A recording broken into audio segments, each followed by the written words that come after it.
Life time SARS நேர்களுக்கு வணக்கங்க. இப்போது தர்ம கர்மாதிபதி யோகம், தர்ம கர்மாதிபதி யோகத்தை பொறுத்த மட்டும் இல்லைங்க.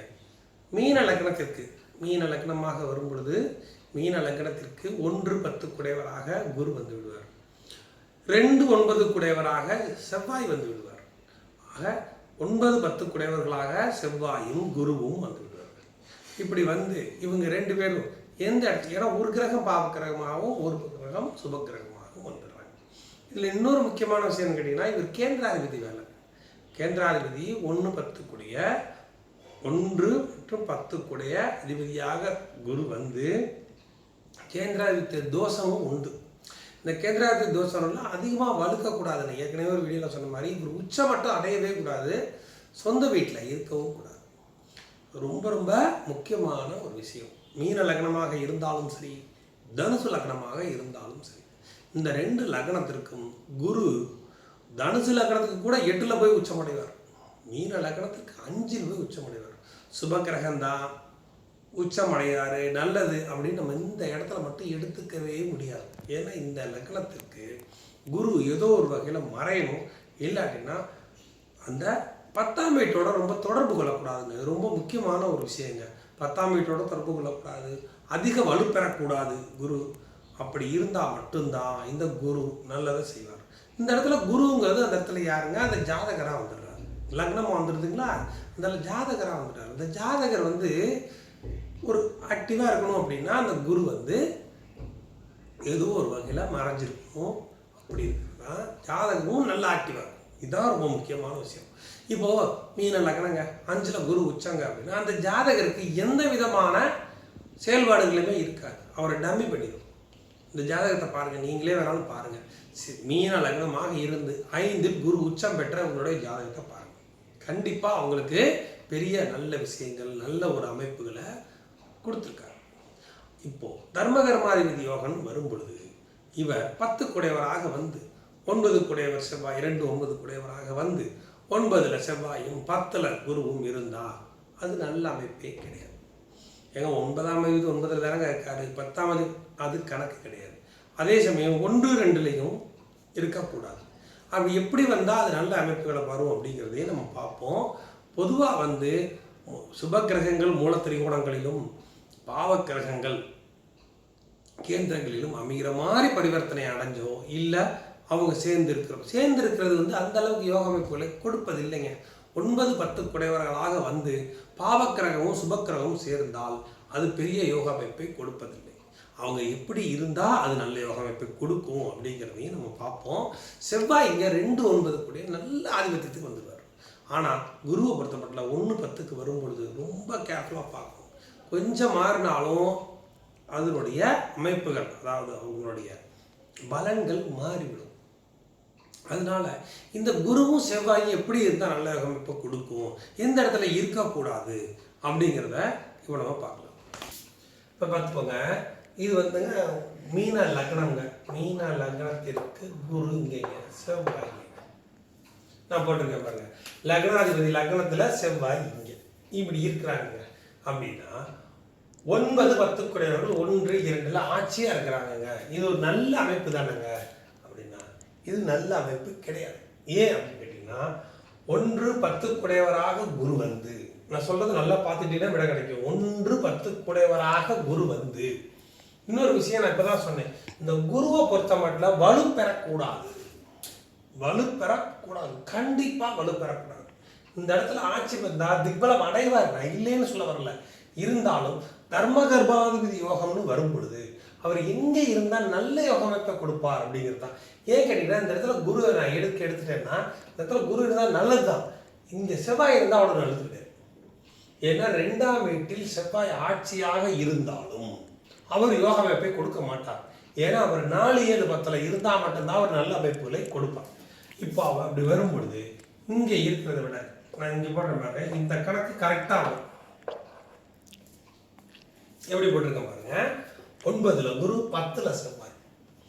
இந்த கணக்கு பாருங்க, இந்த குரு வீட்டோட தொடர்பு கொள்ளாம நான் வந்து தர்ம கர்மாதிபதி யோகத்துக்காக பேசிட்டு இருக்கேன். இங்க குரு இருக்கிற திக்பலம், நான் இல்லைன்னு சொல்ல வரல. இருந்தாலும் இந்த லக்னத்தை பொறுத்த மட்டும் குரு வந்து ஆட்சி வீடுகளில் இருப்பது அந்த அளவுக்கு யோக அமைப்பை கொடுப்பதில்லைங்கிறக்காக நான் சொல்கிறேன்.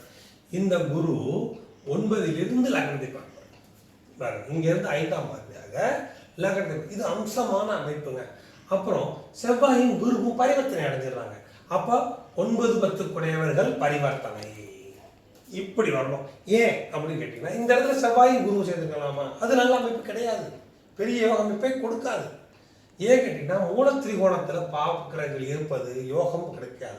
அதே சமயம் மூலத்திரிகோணத்தில் செவ்வாயோட குரு சேரும் பொழுது குரு கொஞ்சம் எப்படி பார்த்தாலும் நட்பு கிரகமாக இருந்தாலும் யோக பங்கம் வரும். அதனால இவர் வந்து 10ல் திக்பலம், 10ல் வந்து திக்பலம் அடைவார். இங்க வந்துருச்சு பார்த்தீங்களா பாயிண்ட். 10ல் வந்து அவர் திக்பலம் அடைவார். 10ல் திக்பலம் அடைந்து சுபக்கிரகமான குரு 9ல் அமையும் போது 9ல் குரு இருக்கிறது அப்படி ஒரு பெரிய யோகம். அப்போ மீன லக்னத்திற்கு 9ல் குரு இருந்து லக்னத்தையும் பார்த்து அவர் 9, 10 குடையவர்களாக பரிவர்த்தனை அடைந்து அந்த பாவக்கிரகம் 4, 7, 10ல் இருக்க வேண்டும் சொல்ற மாதிரி இவர் 10க்கே வந்துடுறார். அப்போ 9, 10 குடையவர்கள் பரிவர்த்தனை அடைந்து அம்சமா இருக்கும். இப்படி வரணும். தர்மகர்மாதிபதி யோகங்கிறது மீன லக்னமாக இருந்தால் குரு இங்க ஏன் கேட்டீங்கன்னா, அவர் மூலத்திரிகோணத்துக்கு வந்துடுறாரு. சுபக்கிரகமாச்சே, அவருக்கு மூலத்திரிகோணத்துக்கு வந்துடுறாரு. அதே சமயம் தான் வீட்டை பெருசா வலு பெறலை. அதுக்கு அடுத்தபடியாக செவ்வாய் பாவக்கிரகம் கேந்திரத்தில் உட்கார்ந்துடுறாரு. அப்போ இவர் கேந்திரத்திலையும் இருந்து திக்பலமும் அடைஞ்சிடறாரு. அதே சமயம் இந்த குரு இருக்கும் வீட்டதிபதி குரு வந்து செவ்வாயோட பரிவர்த்தனை அடைஞ்சிடறாரு. 9, 10 படி இப்படி அமைஞ்சா சரியான யோக அமைப்பை இந்த தர்மகர்மாதிபதி யோகம் நல்லா வேலை செய்யும் அப்படிங்கிறது தான். இப்போ இங்கே இருக்கும்போது 5 எல்லாம் 10 லக்னத்தையும் பார்ப்பார், 5ஐயும் பார்ப்பார். இப்படி அமையணும். இங்கே குரு இருக்கிறாருங்க லக்னத்துக்குங்கிறது ஆகாதுங்கிறதா சொன்னேன். லக்னம் இந்த லக்னத்துக்கு குரு உச்சமடையக்கூடாது, ஆட்சி பெறுவது. இங்கே குரு இருக்கிறது தப்பு. அதனால தான் நான் இங்கே குரு போட்டிருக்கேன். இங்கே குரு இருந்து இங்கே செவ்வாய் இருந்தால் அது யோக அமைப்பே கிடையாது. முதல்ல திருப்பி சொல்லிடுறேன். 9ல் செவ்வாய், 10ல் குரு, 9, 10 குடையவர்கள் ஆட்சி அப்படின்னாலுமே அது யோக அமைப்பை கொடுக்காது. அவங்க இந்த இடத்துல பரிவர்த்தனை அடைந்தால் மட்டும்தான் யோக அமைப்பு கிடைக்கும்.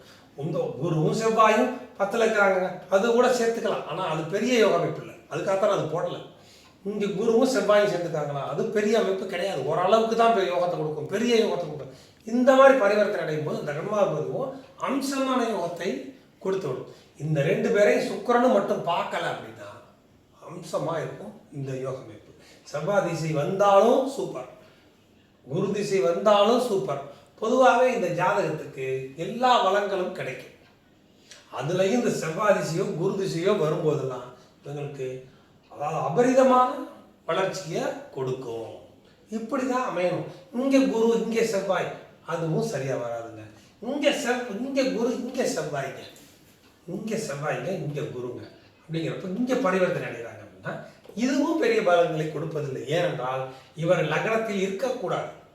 ஏனென்றால் 2, 9 குடையவராக வந்தாலும் யோகாதிபதி 1, 5, 9 குடைய யோகாதிபதி 1, 5, 9 குடைய யோகாதிபதியாக வந்தாலும் அவர் பாவக்கிரகமாக வந்து அவர் லக்னத்தில் இருக்கும் பொழுது அவர் பெரிய அமைப்புகளை தர முடியாது. ஏன்னா 1ங்கிறது மூலத்திரிகோணம் கேந்திரம் 2லையும் சேர்ந்தாலுமே ஃபர்ஸ்ட் மூலத்திரிகோணத்துக்கு தான் பவர். கேந்திரங்கிறது 4, 7, 10 இந்த கேந்திரத்துக்கு தான் பவர். இந்த 1வது கேந்திரம் எப்பவுமே மூலத்திரிகோணத்துக்கு தான் பவர் அதிகம். அப்படிங்கிறப்போ இந்த சுபக்கிரகம் தான் இருக்கணும்.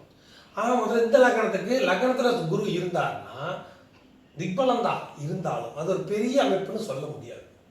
அதனால தான் நான் வந்து இங்கே செவ்வாய் இங்கே குரு இருக்கிறதும் தப்பு அப்படின்னு. இங்கே 9ல் குரு இங்கே செவ்வாய் இப்படி மாதிரி பரிவர்த்தனை அடையும் பொழுது அவங்க நல்ல யோக அமைப்பை கொடுத்து விடுவார்கள். இந்த குரு இருக்க வீட்டதிபதி திக்பலம் இப்படியும் வரும், பரிவர்த்தனையும் வரும். இந்த குரு இருக்கு வீட்டதிபதி திக்பலம். அப்போ இந்த குரு எந்த லெவலில் இருக்காருன்னு பாருங்க, நல்ல லெவலில். அதே சமயம் இந்த குரு திசையெல்லாம் வந்து வச்சுக்கோங்க, 9ல் குரு இருந்து அவங்க பரிவர்த்தனை அடைஞ்சு லக்னாதிபதி வேற வந்து திசை நடத்தினார்னா அவ்வளோ யோக அமைப்புகளை கொடுப்பாங்க. சுக்கிரன் பார்த்து விடக்கூடாது, இதுதான் முக்கியமான விஷயம். அப்படி இருந்துச்சு அப்படின்னாலே இந்த தர்மகர்மாதிபதி யோகம் நல்ல அமைப்புகளை கொடுக்கும். இங்கே செவ்வாயும் குரு 5ல் இருக்கிறாங்க, அது யோக அமைப்பு இல்லை. ஒரு வார்த்தை சொல்லிடுறேன், செவ்வாயும் குரு இங்கே இருக்கிறாங்க, அது யோக அமைப்பே கிடையாது. ஏன் கேட்டிங்கன்னா உச்சம் பெறுவார், அவர் நீசம் பெறுவார், அது யோகமே பெரிய யோகத்தை கொடுக்காது, கெடுக்கத்தான் செய்யும். இங்கே குரு செவ்வாய் இருக்காங்க, அதுவும் கெட்டாது. அதனால தான் நான் இதுதான் மெயின் அப்படிங்கிறதுனால இதை சொல்லியிருக்கிறேன். உங்களுக்கு வேறு எதாவது டவுட் இருந்தாலும் நீங்கள் கமெண்ட்ஸில் சொல்லுங்கள்.